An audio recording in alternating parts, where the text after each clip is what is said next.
আচ্ছা, আমরা এখন যেটা করব পিএম এবং কম। তো পিএম এবং কম করার আগে সেম একই কথা বলবো আমরা, সেটা হচ্ছে এটা যদি ইন্ডিয়া হয় আর এটা যদি ওয়েস্ট বেঙ্গল হয়, যদি আমি একটা কাজ করছি, আমি এই ওয়েস্ট বেঙ্গলকে টেনে বাইরে বার করে নিয়ে আসছি ইন্ডিয়া থেকে, তাহলে আমি কি দেখতে পাবো? আমি দেখতে পাবো ইন্ডিয়া এবং ওয়েস্ট বেঙ্গল দুটো আলাদা আলাদা দেশ। আচ্ছা, ইন্ডিয়াকে রুল করছে কে? পার্লামেন্ট। তাহলে ওয়েস্ট বেঙ্গলকে রুল করছে কে? State legislature. আচ্ছা, এই পার্লামেন্টের হেড কে? প্রেসিডেন্ট। তাই স্টেট লেজিসলেচারের হেড কে? গভর্নর। প্রেসিডেন্টকে আমরা কি বলি? আমরা বলি kind of de jure executive head. আর এনাকে আমরা কি বলি? তোমার de jure executive head of the state. কিন্তু ডি জুরি মানে জুডিশিয়াল দিক থেকে তুমি হেড হতে পারো, বাট আলটিমেটলি ফ্যাকচুয়াল হেডকে বা আলটিমেটলি তোমার রিয়েল হেডকে প্রাইম মিনিস্টার। তো এখানেও আমরা পাবো চিফ মিনিস্টারকে। সেম তুমি পুরো কনটেক্সটটাকে দেখলে দেখা যায় 98% সিমিলারিটি তুমি স্টেটের সঙ্গে পাবে। সেই জন্য আমরা যদি প্রাইম মিনিস্টারের কাজ, প্রাইম মিনিস্টারের পদাধিকার সমস্ত কিছু দেখি, চিফ মিনিস্টারের সঙ্গে তুলনা করি, তাহলে আমরা দেখতে পাবো দুটোর মধ্যে প্রায় অলমোস্ট 100% বা 98% সিমিলারিটি রয়েছে। সেই জন্য আমরা নোটটার লেফট রাইটে প্রাইম মিনিস্টার কম চিফ মিনিস্টার কমকে রেখেছি। প্রথমত ডেজিগনেশন দেখো, বলছে de facto executive head. De facto executive head মানে যিনি রিয়েল হেড। এটাকে দুটো নাম দেখো, রিয়েল হেড, ইনি স্টেটের, ইনিও স্টেটের। বলতে ইনি স্টেট বলতে আমরা আগেও বলেছি ছোট এস মানে হচ্ছে দেশ আর বড় এস মানে হচ্ছে স্টেট। তাহলে দুটো স্টেট বলে কনফিউজ হবে না।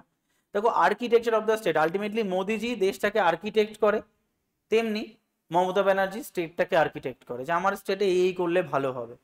দেখো chief spokes person of the state মানে দেশের মেইন বক্তাকে, মন কি বাত কে বলে? মোদিজিই বলেন। আর দিদির মন কি বাত তো আমরা সবাই মোটামুটি দেখতে পাই, দিদির কবিতাও শুনতে পাই আমরা, ঠিক আছে? দিদির কবিতাও এখানে পাবো, মোদিজির মন কি বাতও পাবো, মানে ইনি মেইনলি বক্তা, ইনি যা বলবেন সেটাই শোনা যাবে। সেটাই বলছি যে কান্ট্রিটাকে দেখো স্টেটের দুটো বানান হয়, একটা ছোট এস, একটা বড় এস। এই ছোট এস মানে হচ্ছে কান্ট্রি, বলে না ইন্ডিয়া স্টেট, ইন্ডিয়া পাকিস্তান দুটো স্টেটে কনভার্ট হলো, সেই স্টেট মানে হচ্ছে ছোট এস। আর ওয়েস্ট বেঙ্গল মানে হচ্ছে বড় এস। সেজন্য দেখো আমি আগেও বলেছি এটা। এটা দেখো বলছে leader of the majority party of Lok Sabha. লোকসভায় যারা বেশি ভোট পাচ্ছে তার যে হেড তিনি কে হয়? Prime minister. সেম এসএলএ তে যে মেইন লিডার হয় বা যে মেজরিটি পার্টির হেড হয় তিনি কি হন? Chief minister. দেখো চেয়ারম্যান অফ ইউনিয়ন কম, আমরা জানি প্রাইম মিনিস্টার এবং কি পড়ছি আমরা? Council of minister. তাহলে ইনি কি? কাউন্সিল অফ মিনিস্টারের চেয়ারম্যান। সেম স্টেটের সেম। দেখো head of the union CoM, head of the state CoM, preside the CoM meeting, preside the CoM meeting. একটা পড়বো একটা এমনি এমনি হয়ে যাবে, কেন কষ্ট করে আমরা ডবল মুখস্থ করব? দেখো নেক্সট বলছি ইলেকশন। আচ্ছা, প্রাইম মিনিস্টার জেনারেলি কোথা থেকে ইলেক্টেড হন? Generally from Lok Sabha but maybe from Rajya Sabha. তাহলে ইনি জেনারেলি হন এসএলএ থেকে, বাট এসএলসি থেকেও হতে পারেন, যে সমস্ত স্টেটে এসএলসি আছে। কিন্তু কোন স্টেটের সদস্য না হয়েও ইনি প্রাইম মিনিস্টার বা চিফ মিনিস্টার হতে পারেন। যদি সেটা হয় তো ওনাকে উইদিন 6 মান্থ তাকে কি হতে হবে? যে কোনো একটা কনস্টিটিউয়েন্সি থেকে পার্লামেন্টের সদস্য হতে হবে, বা যে কোনো একটা কনস্টিটিউয়েন্সি থেকে এসএলএ বা এসএলসি সদস্য হতে হবে। বোঝা গেল জিনিসটা? মানে এটা হচ্ছে, দেখো আমরা কি জানি পার্লামেন্টের দুটো কক্ষ, একটাকে আমরা বলতে পারি লোকসভা এবং রাজ্যসভা। রাজ্যসভা, তাহলে লোকসভা থেকেও আমি চিফ মিনিস্টারকে চুজ করতে, প্রাইম মিনিস্টারকে চুজ করতে পারি, রাজ্যসভা থেকেও প্রাইম মিনিস্টারকে চুজ করতে পারি, ঠিক? আবার আবার যদি আমার মনে হয় যে আমি প্রাইম মিনিস্টার হব, সাপোজ আমাকে চুজ করা হলো, মোদিজি কে না চুজ করে আমাকে চুজ করা হলো, ঠিক আছে? তাহলে আমি এখন প্রাইম মিনিস্টার, কতদিন ভ্যালিড থাকবো? 6 মান্থ। কেন? আমাকে প্রাইম মিনিস্টার পদে 5 বছর থাকতে গেলে আমাকে ইলেকশনে জিততে হবে কোনো না কোনো কনস্টিটিউয়েন্সি থেকে, হতে পারে বেঙ্গল কেমিক্যালস এর কনস্টিটিউয়েন্সি থেকে, না হয় কোনো না কোনো জায়গা থেকে আমাকে লোকসভা বা রাজ্যসভা ইলেকশন ভোটে জিততে হবে উইদিন 6 মান্থ। তবেই আমি প্রাইম মিনিস্টার পোস্টে 5 বছর থাকতে পারবো বা চিফ মিনিস্টার পোস্টে 5 বছর থাকতে পারবো। আচ্ছা দেখো এখানে বলছে চেয়ারম্যান অথবা মেম্বার, কেন বলা হয়েছে? দেখো আমরা জানি নীতি আয়োগ। নীতি আয়োগ কি? তোমরা প্ল্যানিং কমিশনের নাম শুনেছো? যে একটা সময় 1951-এ 5 বছর ধরে ধরে একটা পরিকল্পনা করা হতো। তাই প্ল্যানিং কমিশনের হেড ছিলেন কে? Prime minister. সেই প্ল্যানিং কমিশনকে তুলে দিয়ে, এই যে প্ল্যানিং কমিশনকে তুলে দিয়ে এখন কি করা হয়েছে? নীতি আয়োগ। তাহলে নীতি আয়োগের হেড কে? Prime minister. আচ্ছা, যদি প্রাইম মিনিস্টার হেড হয় তাহলে চিফ মিনিস্টার কি হবে? মেম্বার হবে। স্বাভাবিক, দুজন তো আর হেড হতে পারবেন না। তাহলে planning commission, NITI Aayog, interstate council, national development council সবকিছুর মেম্বারকে চিফ মিনিস্টার, আর সবকিছুর হেডকে প্রাইম মিনিস্টার। যেমন national security council, interstate council, national integral council, national development council সবকিছুর চেয়ারম্যান প্রাইম মিনিস্টার, আর সবকিছুর মেম্বার চিফ মিনিস্টার। এখন প্ল্যানিং কমিশন বলে কিছু নেই, এখন প্ল্যানিং কমিশনের দায়িত্ব পালন করে নীতি আয়োগ। আমরা পড়বো যখন প্ল্যানিং কমিশনটা পড়ব। ফাংশন যদি দেখি, দেখো পোর্টফোলিও, মোদিজি বলে দেয় তুমি ভাই ফরেন মিনিস্টারের দায়িত্ব নাও, তুমি হোম মিনিস্টারের দায়িত্ব নাও, তুমি রেল মিনিস্টারের দায়িত্ব নাও, তুমি স্পোর্টসের দায়িত্ব নাও। তাহলে সমস্ত পোর্টফোলিও ডিভিশন কে করেন?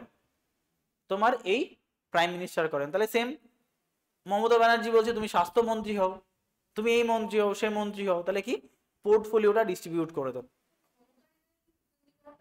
হ্যাঁ, পোর্টফোলিও মানে হচ্ছে ক্ষমতার বিকেন্দ্রীকরণ, একদম। Division of power, activities of all the members R guided. দিদি কি করব, দিদি কি করা উচিত, সব দিদি বলে দেবে। ওদিকে দাদা কি করব, দাদা বলে দেবে। মানে সমস্ত মেম্বারকে গাইড করা বা ডিরেক্ট করা কার কাজ? প্রাইম মিনিস্টার বা চিফ মিনিস্টারের কাজ। সাইজ অফ দ্য কম কে ডিটারমাইন করে? Prime minister. মানে কতজনকে নিয়ে আমি কম তৈরি করব, কতজনকে নিয়ে আমি স্টেট কম তৈরি করব, কে ডিফাইন করবে? Chief minister. Council of minister, তুমি ভাবো যদি আজকে আমাকে দায়িত্ব দেওয়া হয় যে পুরো দেশকে চালাও, আমি একা পারবো? আমি তোমাকে নেব, তোমাকে নেব, তোমাকে নেব, সবাইকে নেব, চলো আমরা সবাই মিলে দেশ চালাই। আমি চলো, আমি প্রাইম মিনিস্টার, তুমি হোম মিনিস্টার, তুমি ফরেন মিনিস্টার, তুমি রেল মিনিস্টার। এটা হচ্ছে কম, মানে কি কাউন্সিল অফ মিনিস্টার, মানে আমার সঙ্গে আরো কিছু। রাজা যেমন মন্ত্রীবর্গ থাকে না, কেউ রাজাকে পরামর্শ দেয়, কেউ রাজাকে তোমার এক্সিকিউশনে হেল্প করে, কেউ বলে আমি রেভিনিউ তুলে দিচ্ছি, সেরকম ব্যাপার। প্রাইম মিনিস্টারকে হেল্প করার জন্য কাউন্সিল অফ মিনিস্টার থাকে। PM announce the government policy on the floor of the house of Lok Sabha বা রাজ্যসভা। প্রাইম মিনিস্টার বলে আমরা এবছর বেটি বাঁচাও বেটি পড়াও আনতে চলেছি, ওদিকে বলবে আমি লক্ষ্মীর ভান্ডার আনতে চলেছি, এদিকে বলবে আমি সরস্বতীর ভান্ডার আনতে চলেছি। এরকম একটা একটা ভান্ডার নিয়ে আসবে। কে আনবেন? সব দিদি দাদারা আনবেন, তো সেটাই বলছেন। Prime minister play significant role in, দেখো, shaping the foreign policy of the country.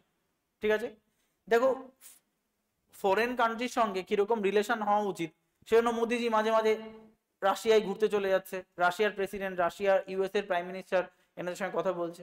ঠিক আছে, দেখো এটা প্রাইম মিনিস্টার হবে না, এটা চিফ মিনিস্টার হবে। Chief minister play vital role in deliberation and discussion of the house.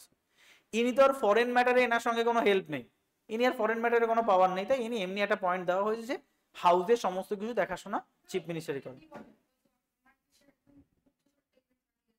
Ambassador, president পাঠায় অ্যাম্বাসাডার হিসাবে।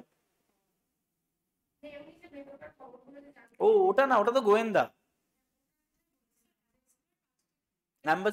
অ্যাম্বাসাডার অনেক কাজ থাকে, একটা হচ্ছে সুসম্পর্ক বলে আমি অ্যাম্বাসাডার রাখলাম।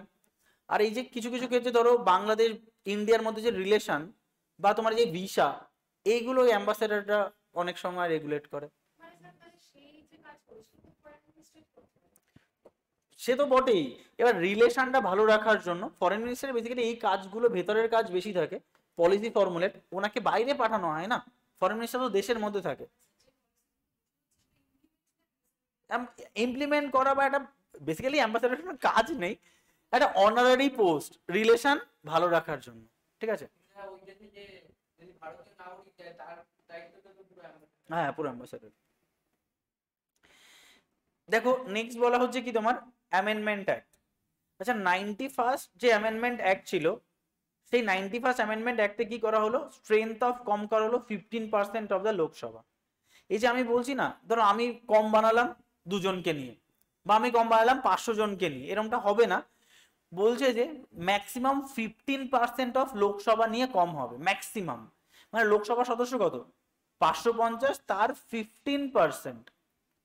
ঠিক আছে, মানে ধরো তুমি ধরো না ওই 76-77 জনকে নিয়ে আমি কম তৈরি করতে পারবো ম্যাক্সিমাম। তো সেটাই বলা হয়েছে সেম 91st অ্যামেন্ডমেন্ট অ্যাক্ট কত পার্সেন্ট হবে? 15% অফ লোকসভা বা স্টেট লেজিসলেচার। আচ্ছা এবার আমি চলে যাচ্ছি তোমার সেই কমে, কাউন্সিল অফ মিনিস্টার্স। মানে আমি এতক্ষণ কি পড়লাম, প্রাইম মিনিস্টার, তার কি পাওয়ার, তার কি মানে রেজিগনেশন সবকিছু। এখন চলে যাচ্ছি তাকে হেল্প করার জন্য রয়েছে ইউনিয়ন কম, তাকে হেল্প করার জন্য রয়েছে স্টেট কম। কমকে তিনটে ভাগে ভাগ করা, একটা ইউনিয়ন, না কমের মেইনলি কোন লিস্টে রয়েছে? ইউনিয়ন লিস্টে রয়েছে। আমরা পড়েছিলাম না ইউনিয়ন লিস্ট আর স্টেট লিস্ট। তাহলে ইউনিয়ন কমকে কমকে পাবো আমি ইউনিয়ন লিস্টে, স্টেট কমকে পাবো আমি স্টেট লিস্টে। এটা পার্ট 5 এর মধ্যে পাবো, এটা পার্ট 6 এর মধ্যে পাবো। এখানে 3 টাইপস অফ মেম্বার থাকে, এখানেও 3 টাইপস অফ মেম্বার থাকে। একটাকে আমরা বলছি ক্যাবিনেট মিনিস্টার। আচ্ছা দেখো, ধরো আমি আমার অ্যান একাডেমির অফলাইন ক্লাসের কথাই বলছি। আচ্ছা এখানের হেডকে আমি প্রাইম মিনিস্টার, আমি এখানে 5 জনকে মনিটর বানিয়ে দিলাম। তাহলে মনিটর যা খবর জানে সাধারণ স্টুডেন্টরা সেই খবর জানে না, তার মানে মনিটর হতে তার থেকে একটু পাওয়ারফুল। আর যারা সাধারণ স্টুডেন্ট তারা সাধারণ স্টুডেন্ট। আচ্ছা ক্যাবিনেট মিনিস্টার হচ্ছে যারা মনিটর। এই যে 77 জন বা 78 জনকে নিয়ে আমি একটা কম তৈরি করছি, তার হেডকে প্রাইম মিনিস্টার, তার মধ্যে সবচেয়ে বেশি ভাইটাল পোর্টফোলিও গুলো যারা পায়, মানে হোম, এডুকেশন, ফরেন, ফাইন্যান্স, যেগুলো মেন সেইগুলো যারা পায় তারা হচ্ছে ক্যাবিনেট মিনিস্টার। মানে আমার হয় না কিছু প্রিয় স্টুডেন্ট হয় যারা, তারা মিনিস্টার অফ স্টেট। দেখো এই যে যারা স্টেট বলতে আমাদের ওয়েস্ট বেঙ্গল থেকেও তো কারা লোকসভায় সদস্য হয়েছে, সেও তো কমের মধ্যে সিলেক্টেড, তাহলে তারা হচ্ছে মিনিস্টার অফ স্টেট।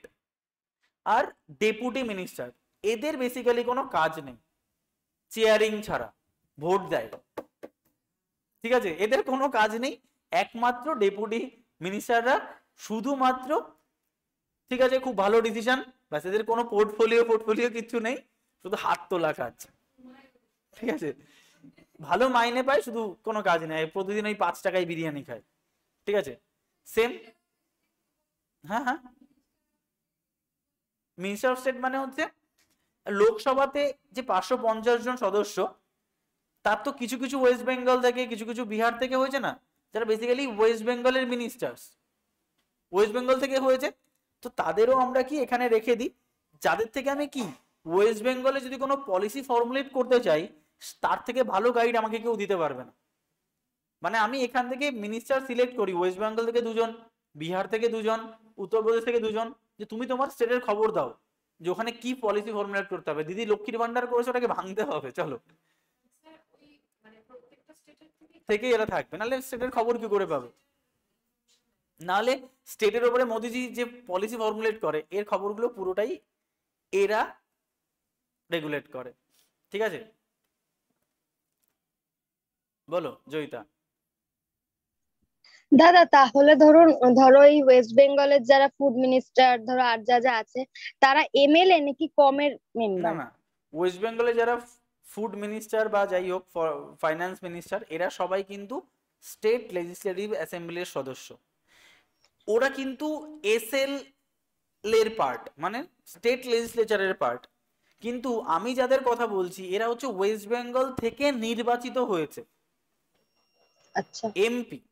এরা কিন্তু MP elected from West Bengal বা ইলেক্টেড ফ্রম ইউপি, ঠিক আছে। কিন্তু ধরুন এই যে মন্ত্রী হয়ে যায় তাদেরকে বলা হয় যে এমপি হয়ে গেছে, এটা তাহলে তো পুরো ভুল। না না, এমপি হয়ে যায় না। বেসিক্যালি দেখবে ওয়েস্ট বেঙ্গলে তুমি অনেককে পাবে ইনি এমএলএ, এমপি, যেমন আমাদের চিরঞ্জিত, উনি হুম। একজন MP, not MLA. Kakoli Ghosh Dastidar, উনি একজন MLA, not MP.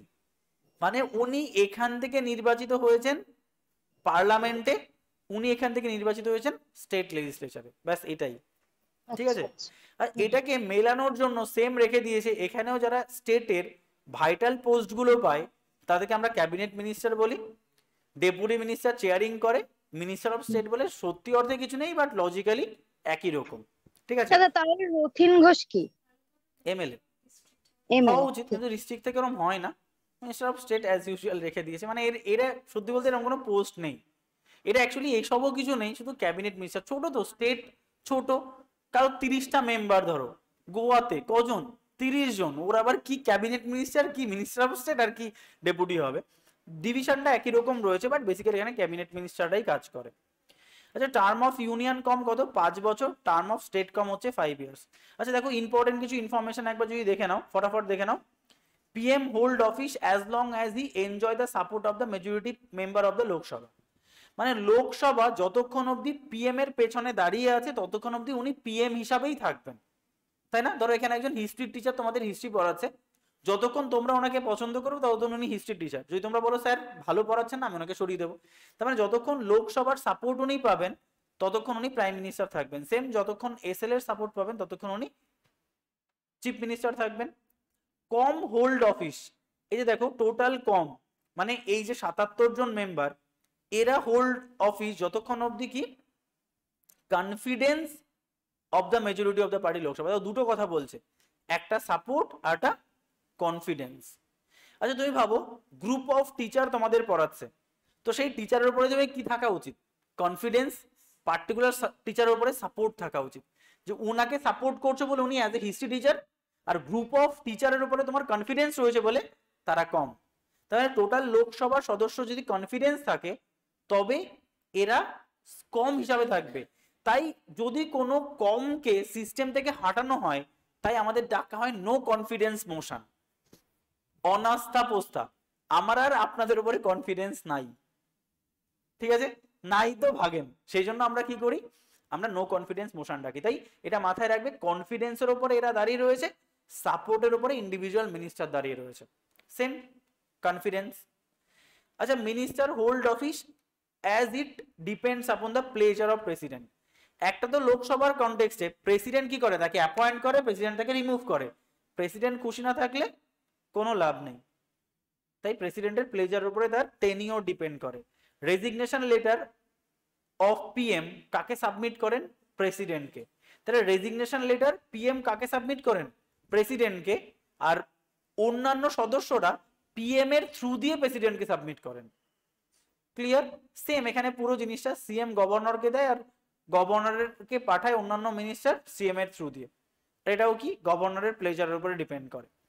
Oath and affirmation of PM and com president করান, মানে আমি সংবিধানের উপরে শপথ রেখে বলছি আমি 1 টাকাও চুরি করব না, ঠিক আছে, যদিও এই শপথ তোলার সময় হাতটা মানে আলাদা হয়ে যায়, ঠিক আছে, ঠিক আছে, জানি না। তো ওথ অ্যান্ড অ্যাফার্মেশন আলটিমেটলি কে করান, গভর্নর করান। আচ্ছা কিছু আদার্স ইনফরমেশন রয়েছে, দেখো পিএম অ্যান্ড কম আর কালেকটিভলি অ্যান্ড রেসপন্সিবলি, একটু আগে আমরা দেখলাম লোকসভার উপরে, পিএম কম দেখো collectively responsible to legislative assembly, PM com individually responsible to president, CM com individually responsible to governor। একটু আগে বললাম না যে এরা কিন্তু ইন্ডিভিজুয়ালি, এদিকে তাকাও সবাই, যে আমি বললাম না মিনিস্টার গুলো ইন্ডিভিজুয়ালি রেসপন্সিবল কার পরে, প্রেসিডেন্টের কারে, কারণ প্রেসিডেন্ট চাইলেই প্রাইম মিনিস্টারকে হাঁটিয়ে দিতে পারে, মেম্বারদের হাঁটিয়ে দিতে পারে, কিন্তু কালেকটিভলি কার উপরে, ওই কনফিডেন্সের উপরে ডিপেন্ড করছে, তাই কালেকটিভলি রেসপন্সিবল, সেম পয়েন্ট। আচ্ছা PM can recommend to dissolve Lok Sabha, PM কিন্তু লোকসভা ভেঙে দেওয়ার জন্য রেকমেন্ড করতে পারে প্রেসিডেন্টকে, but president is not bound to hear the recommendation. তার মানে হচ্ছে ধরো আমাদের এখানে গ্রুপ অফ কম রয়েছে, এবার এই টিচারদের মধ্যে পার্সিয়ালিটি শুরু হয়ে গেছে, মানে আমি দেখতে পাচ্ছি এখানকার নোট অন্য জায়গায় সাপ্লাই হয়ে যাচ্ছে, আমি তখন হায়ার অফিসিয়ালকে বললাম আপনি পুরো টিচারদের ডিসমিস করে দিন, হায়ার অথরিটি মনে করলো যে না এটা থাকবে, মানে আমার রেকমেন্ডেশন মানে পিএম এর রেকমেন্ডেশন প্রেসিডেন্ট নাও শুনতে পারে, ঠিক আছে, তাই বলা হচ্ছে যে পিএম কিন্তু লোকসভা ভেঙে দেওয়ার কথা বলতে পারে, বাট প্রেসিডেন্ট কিন্তু not bound, same not bound governor, ঠিক আছে। নেক্সট বলছে পিএম রিজাইন, যদি কোনো কারণে মোদিজি রিজাইন করে যায় তাহলে সমস্ত কম রিজাইন করে যাবে, মানে আর কেউ হোম মিনিস্টার কেউ ফরেন মিনিস্টার থাকবেন না, নতুন করে ইলেকশন হবে। আচ্ছা salary and allowance of the PM and CoM কোথা থেকে দেওয়া হয়, পাবলিক অ্যাকাউন্ট ফান্ড থেকে দেওয়া হয়, স্যালারি অ্যান্ড অ্যালায়েন্স কোথা থেকে হয়, public account fund of state থেকে দেওয়া হয়। আচ্ছা তোমাকে যদি বলা হয় যে প্রেসিডেন্ট আর কমের মধ্যে লিঙ্ক স্থাপন করে কে, পিএম, একটু আগে পড়েছিলাম না কমের সদস্য পিএম এর থ্রু দিয়ে প্রেসিডেন্টকে কি করে, রেজিগনেশন লেটার দেয়, সেম লিঙ্ক বিটুইন গভর্নর এবং কম কে হবে, CM. Chief link between president and Lok Sabha, speaker, দেখো প্রেসিডেন্টের সঙ্গে লোকসভার সম্পর্ক তৈরি করে কে, স্পিকার। কেন? মনিটর আমার থেকে তোমাদের খবর ভালো জানে, তাই স্পিকারকে দায়িত্ব দিচ্ছে তুমি প্রেসিডেন্টের সঙ্গে লিঙ্ক তৈরি করো। স্পিকার সেম গভর্নরের সঙ্গে এসএল এর লিঙ্ক তৈরি করে। দেখো, condition of PM and com shall be determined by parliament. মানে কি কন্ডিশনে 25 বছর বয়স হতে হবে বা এই কোনো অফিস অফ প্রফিটে থাকতে পারবে না, সমস্ত কন্ডিশন, কি কি কন্ডিশনে তুমি পিএম হবে, কি কি কন্ডিশনে তুমি কম হবে, তা সব ডিফাইন করে কি পার্লামেন্ট, কে ডিফাইন করে? State legislative assembly. CoM prepare, দেখো legislative programme of parliament, CoM তৈরি করে যে কোন লটা তৈরি করা হবে কি হবে না, ঠিক আছে।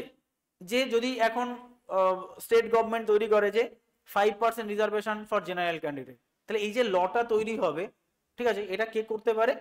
এটা কিন্তু কমই তৈরি করে। CoM decide on money bill to be introduce in the parliament, মানে মানি বিল ইন্ট্রোডিউস করা হবে কিনা তারও ডিসিশন কে নেয়? কম। কে ডিসিশন নেয়? মানি বিল ইন্ট্রোডিউস টু দ্য পার্লামেন্ট নয়। দেখো টুকতে টুকতে সব টুকে দিয়েছি, স্টেট লেজিসলেচার সবই তো সেম, তাই না? তাহলে স্টেট লেজিসলেচারে তোমার মানি বিল আসবে কিনা সেটা ইন্ট্রোডিউস করা হয়। দেখো, PM communicate with president to all the decision, মানে পিএম কি করে? কমিউনিকেট প্রেসিডেন্টের সঙ্গে সব ধরনের লিঙ্ক তৈরি করে যে এটা করা উচিত, আপনি এটা করুন, লিগাল অ্যাফেয়ার্স বা প্রপোজাল বা ফরেন সবকিছু নিয়ে প্রেসিডেন্টের সঙ্গে প্রাইম মিনিস্টার কথা বলে, আর চিফ মিনিস্টার সঙ্গে গভর্নর কথা বলে, সেম টু সেম। দেখো এই অবধি পড়েছো 100% ইনফরমেশন সেম। এরপরে দেখো কি রয়েছে, এক্সট্রা ইনফরমেশন। এক্সট্রা ইনফরমেশনে বলছে president may seek the recommendation of the advice of the CoM, but president had to act on accordance with the advice of the CoM. দেখো প্রথমত হচ্ছে কম প্রেসিডেন্টকে অ্যাডভাইস করতে পারে। কি বললাম একটু আগে? প্রাইম মিনিস্টারের কথা বললাম। প্রাইম মিনিস্টার কিন্তু লোকসভা ভেঙে দেওয়ার অ্যাডভাইস দিতে পারে, but president is not bound. But when com advice যদি করে, দেখো তাহলে কি প্রেসিডেন্টকে কম অ্যাডভাইস করতে পারে, কোন অ্যাক্টের মাধ্যমে আনা হলো? 42, মানে 42 অ্যামেন্ডমেন্টের মাধ্যমে কম অ্যাডভাইস করতে পারে প্রেসিডেন্টকে। আর এখানে কি বলা হচ্ছে? প্রেসিডেন্ট আগে যেটা ছিল যে না, president is not bound to hear the recommendation, but পরবর্তীকালে অ্যামেন্ডমেন্ট এনে করা হয়েছে না, president is bound to hear the recommendation. মানে প্রথমে 42-এ কি করা হলো? প্রেসিডেন্টকে কম রেকমেন্ড করতে পারে, but president is not bound, না প্রেসিডেন্ট শুনতেও পারে নাও শুনতে পারে, কিন্তু এতগুলো কাউন্সিল অফ মিনিস্টার প্রেসিডেন্টকে জ্ঞান দিচ্ছে আর প্রেসিডেন্ট ইগনোর করবে, এটা একটা অপমান না? তাই 44 অ্যামেন্ডমেন্ট অ্যাক্টের মাধ্যমে কি করা হলো? প্রেসিডেন্টকে বাউন্ড করে দেওয়া হলো। ইফ কম যদি অ্যাডভাইস দেয় তাহলে you have to act on it. দেখো, CoM can advise governor, governor has to act on the CoM, মানে কমের বেসিসে করতে হবে, এক্সেপ্ট দ্য ডিসক্রিশনারি পাওয়ার। কমের একটা পাওয়ার, মানে প্রেসিডেন্টের একটা পাওয়ার, সরি গভর্নরের একটা পাওয়ার প্রেসিডেন্ট থেকে বেশি না, সেটা হচ্ছে ডিসক্রিশনারি পাওয়ার। কত? আর্টিকেল 161। আচ্ছা নেক্সট বলছে, দেখো আমরা একটু আগে কি বললাম, প্রাইম মিনিস্টার কোথা থেকে হতে পারে? লোকসভা থেকে হতে পারে, রাজ্যসভা থেকে হতে পারে, বা যে কোনো জায়গা থেকে হতে পারে। তাহলে সেটাই দেখো এখানে কি সুন্দর বলেছে যে আজ অব্দি কতগুলো প্রাইম মিনিস্টার হয়েছেন যিনি রাজ্যসভা থেকে হয়েছেন। জেনারেলি লোকসভা থেকেই তো সব প্রাইম মিনিস্টার হয়, রাজ্যসভা থেকে ইন্দিরা গান্ধী, আইকে গুজরাল আর মনমোহন সিং। এমন কেউ আছে যিনি রাজ্যসভা লোকসভা সদস্য না হয়েও প্রাইম মিনিস্টার হয়েছেন? পিভি নরসিমহা রাও। ইনি না লোকসভা সদস্য না রাজ্যসভা সদস্য, পরবর্তীকালে তিনি কোথাকার সদস্য হন? উইদিন 6 মান্থ লোকসভা সদস্য হন। সেম এইচ ডি দেবেগৌড়া রাজ্যসভার সদস্য হয়েছিলেন উইদিন 6 মান্থ, হাউসে মেম্বার হন। আচ্ছা, কম সিএম যারা পিএম হয়েছেন আজ অব্দি, মোরারজি দেশাই বম্বে স্টেটের সিএম ছিলেন, পরবর্তীকালে পিএম হয়েছেন। দেখো, চরণ সিং উত্তরপ্রদেশের ছিলেন, পরবর্তীকালে পিএম হয়েছেন। ভিপি সিং উত্তরপ্রদেশ। দেখো পিভি নরসিমহা রাও, দেখো এই যে পিভি নরসিমহা রাও দেখতে পেয়েছো? পিভি নরসিমহা রাও অন্ধ্রপ্রদেশের চিফ মিনিস্টার ছিলেন, তিনি প্রাইম মিনিস্টার হওয়ার পরে এই চিফ মিনিস্টার পোস্ট ত্যাগ করতে হয়েছিল, এন্ড ফাইনালি পরবর্তীকালে লোকসভা ইলেক্টেড হয়েছিলেন। এইচ ডি দেবেগৌড়া সেম, কোথাকার ছিলেন? কর্ণাটকের। নরেন্দ্র মোদী তো আমরা সবাই জানি গুজরাট। আচ্ছা, স্পেশাল কিছু ক্রাইটেরিয়া রয়েছে। Longest duration of prime minister, আর যদি প্রাইম মিনিস্টার সব থেকে লংগেস্ট ডিউরেশনের জন্য কে ছিলেন? JL Nehru.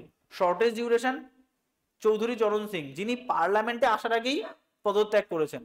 Shortest duration of PM who face parliament, মানে যিনি পার্লামেন্টে এসেছিলেন 16 দিন বা 13 দিন ছিলেন, তারপরে রিজাইন করেছেন। বুঝতে পেরেছো জিনিসটা?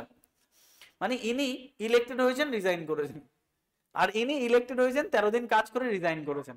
তাহলে একজন হচ্ছে পার্লামেন্টে না এসে শর্টেস্ট, পার্লামেন্টে এসে শর্টেস্ট, আর ইনি longest. Who become acting PM for 2 Times in India. Acting PM কখন হয়? যখন পিএম না থাকে, তার পরিবর্তে যিনি অ্যাক্ট করছেন তিনি কে? গুরজারিলাল নন্দ, বহুবার পরীক্ষায় কোশ্চেন দিয়েছে। আচ্ছা, নন কংগ্রেস প্রাইম মিনিস্টার কে? মোরারজি দেশাই, যিনি কংগ্রেসের তরফ থেকে প্রাইম মিনিস্টার হননি, তিনি জনতা পার্টির তরফ থেকে হয়েছিলেন। আর এদিকে কে? First woman chief minister of India কে? সুচেতা কিপ্রালি, উত্তরপ্রদেশ থেকে প্রথম চিফ মিনিস্টার হয়েছিলেন। First elected CM of West Bengal কে? বিধানচন্দ্র রায়। এগুলো normal data. First non Congress CM in India EMS নাম্বাদুরিপাদ। R first chief minister of West Bengal হচ্ছে প্রফুল্ল চন্দ্র ঘোষ। ব্যাস এই তো। এইগুলো তোমার স্ট্র্যাটেজিকেতেও কিছু কিছু আসে।